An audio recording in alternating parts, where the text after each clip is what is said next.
I am such a loser. At 30 years old, I lost $100,000 in the stock market. I didn't buy my first rental property until I was 31. I didn't write my first book until I was 45. I didn't reach 50,000 subs until I was almost 50. In fact, I have never, ever had a video go viral. Folks, at the end of the day, I think too many of us put too much pressure on ourselves, and you just got to realize you have to run your own race at your own time. I think social media is great at a lot of things, but it is horrible at setting standards. And again, folks, all of us have a story. All of us have our own challenges, some of them brutal, like losing over $100,000 at 30. Casey, you obviously are very big on social media, both on Instagram and YouTube. I'm sure you see this all the time. People suffer by comparison. So what say you? Oh my gosh, I'm so glad you brought this up because I feel the same way. Like I'm in the same boat. And I mean, we didn't even move to Tennessee until, I was 30 when we moved here and I'm 43 now. I was a stay-at-home mom. I made no money on my own, right? Think about it. I went to college, went to school, worked hard, got good grades to not make much of myself, to not be this, millionaire at 18, doing everything by myself. Social media has everyone so screwed up. We didn't buy our first property until we were in our early 30s. I didn't start my own business until I was in my mid 30s. I mean, geez, I hit my glass ceiling of whatever I thought I could make when I was 40 or 41, Wow. So gosh, cut yourself some slack out there. We are not not everybody is this young, just millionaire entrepreneur that can do everything and be perfect and live this lavish, rich lifestyle from the get-go. Most people, we are average. And the cool thing about it, though, is that average can still be successful. Average can still become a millionaire in a few years. Being average is what gets you up in the morning. Imagine if you had no self-motivation and you were just down on yourself because you weren't like so-and-so or Kim Kardashian or whoever, all these big name people out there. How could you ever get up in the morning if you're comparing yourself to the 0.001% of people out there?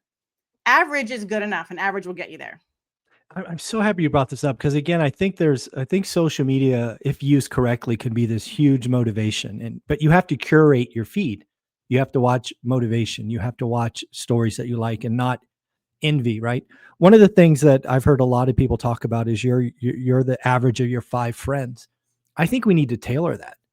I think one of your friends has to be your phone, right? Absolutely. If I were to look at your phone, would I be embarrassed, right? Would I look at your Instagram feed? Is it full of envy and fear and doom? Or is it puppies and jokes and comedians and workout videos like mine, right? So use it for the positive thing. And again, you can look at yourself as a loser if you want to, but you're running your race. Don't judge yourself too harshly. Please don't compare yourself, to me, right? You might be watching this and you're 27 or 37 or 47.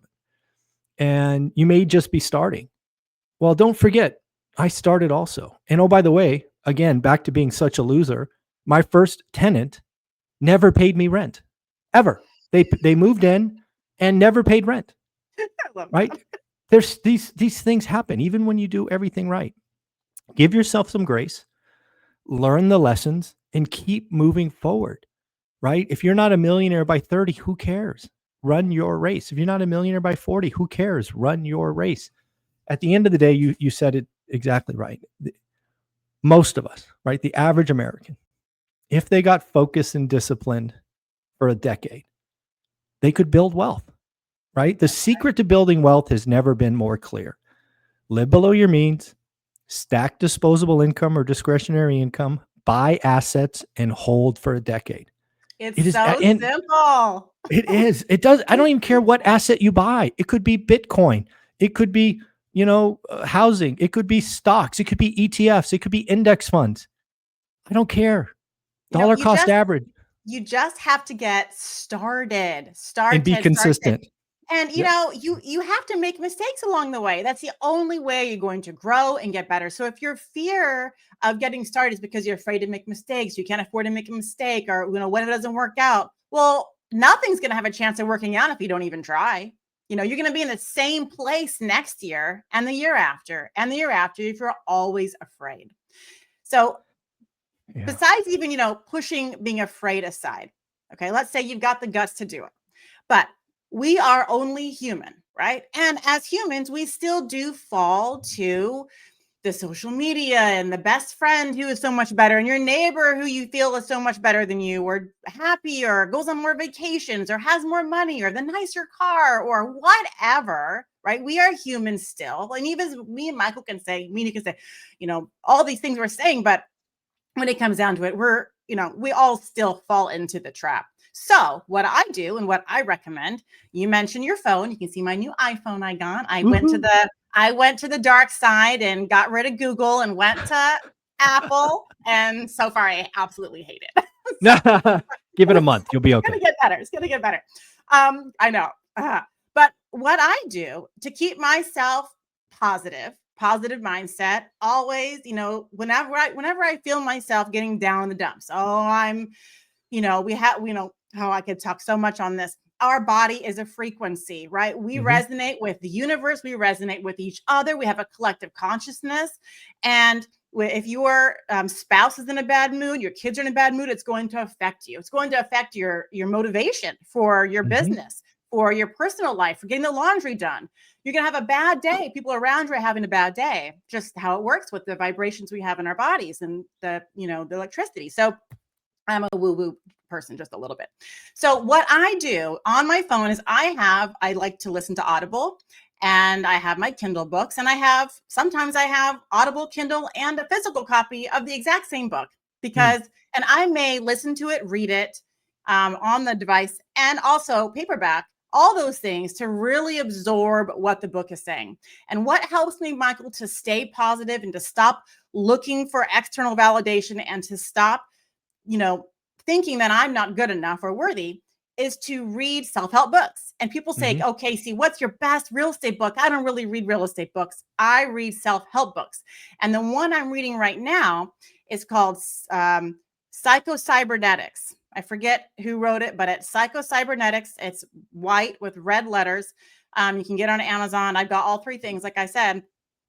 And it really helps to put things in perspective and realize you are in control of your own destiny. And it's amazing because when I'm feeling down, I'll read the book and it'll give me a little tip, something to do to better my day, something to remind me that, hey, if I can do these things or have this mindset, I'm going to be fine. Because if I let my spouse or my kids, my dirty house, get me down in the dumps, I wouldn't be productive and I wouldn't be moving myself forward. So people get down in the dumps by social media, getting attached to it. Like you said, having bad stuff on your feed. It's hard to get out of the negativity. It's hard to not watch the news. It's hard to not compare yourself. So when you find yourself doing those things and you need a pick-me-up, open your self-help book, listen to a self-help podcast or something like that, a good episode that you can say after, yes, I can do this. Yeah.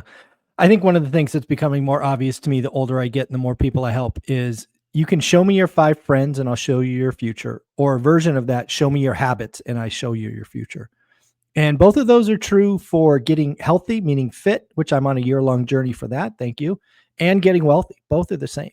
And, at some point, what I'm really learning is as adults, we don't really make new friends that easy, right? We have our work friends, we have our neighbor friends, we have some family friends, but we don't really make a lot of new friends over 30 years old. It just doesn't happen a lot.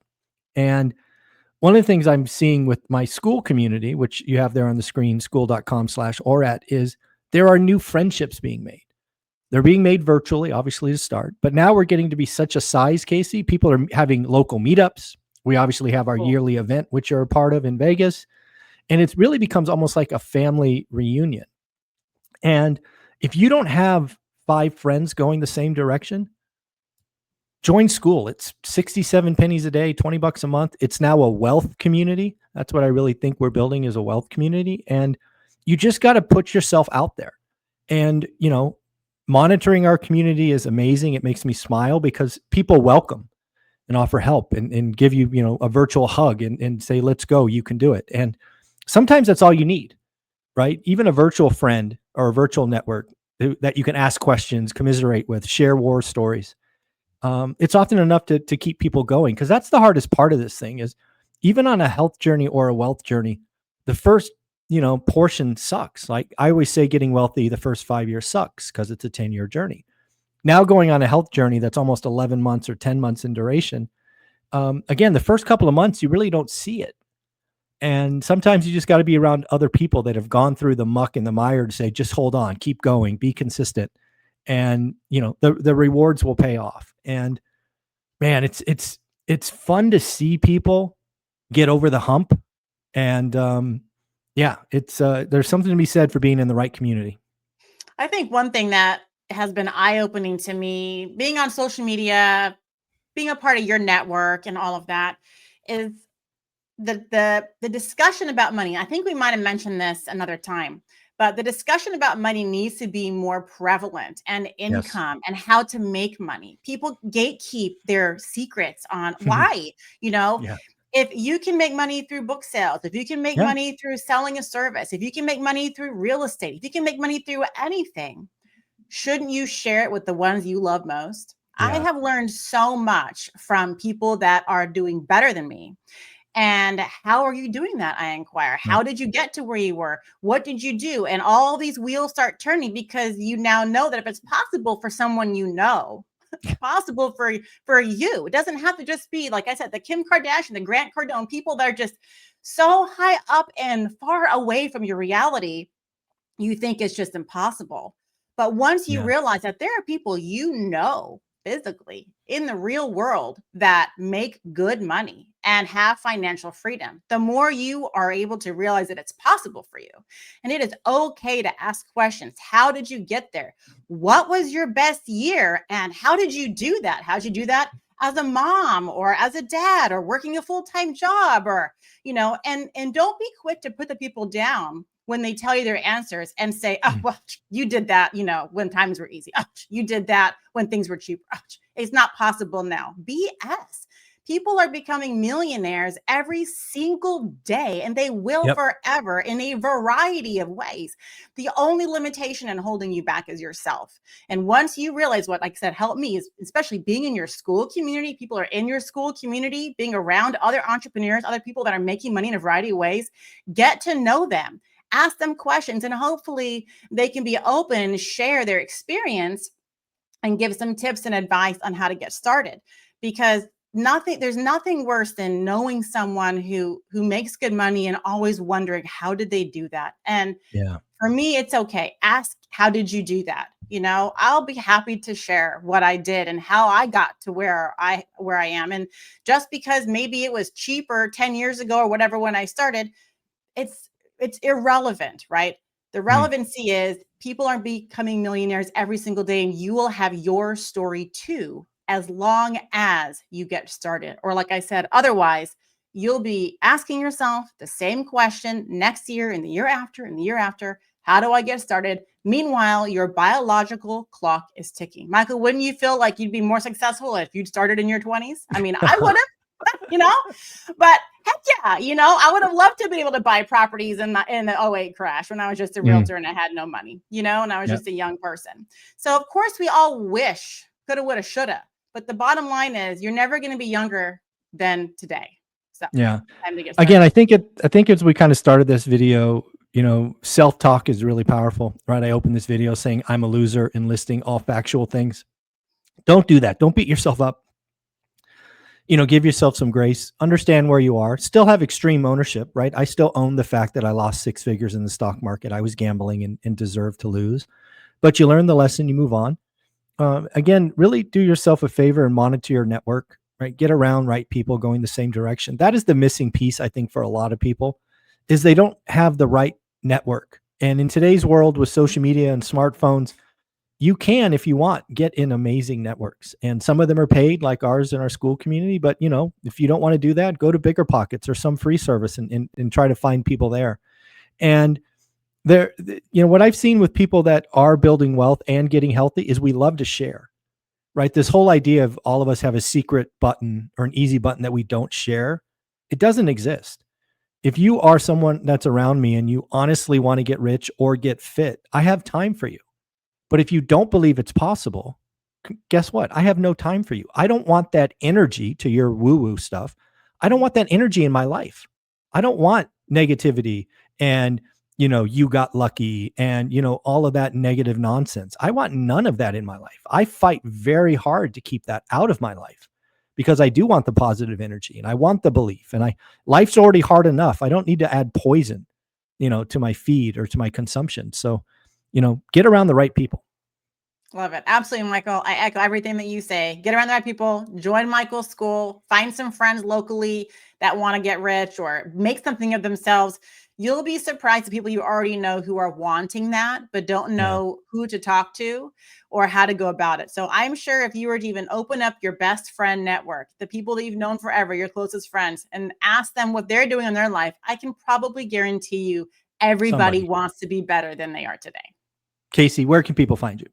People can find me on YouTube, Brick by Brick Wealth, on Instagram, Brick by Brick Wealth. And if you're interested in getting coaching or learning about all the things that I offer, you can check out my website, brickbybrickwwealth.com. Amazing. Thanks, Casey.